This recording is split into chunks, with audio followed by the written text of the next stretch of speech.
நீக்குமானே நீரே என் ஜீவனின் பலனானே அபிஷேக ஒளிவ மரம் ஆலயத்தில் நடப்பட்டவன் சமூகத்தில் வாழ்கின்றவன்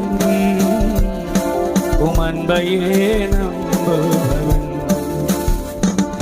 காப்பாற்றும் காவலர் நீரே அயராது நீர் பாய்ச்சுவீரே காப்பாற்றும் காவலர் நீரே அயராது நீர் பாய்ச்சுவீரே என் தேவைகள் யாவையும் சந்திப்பவர் எந்த சேதமும் இல்லை காப்பவர் என் தேவைகள் யாவையும்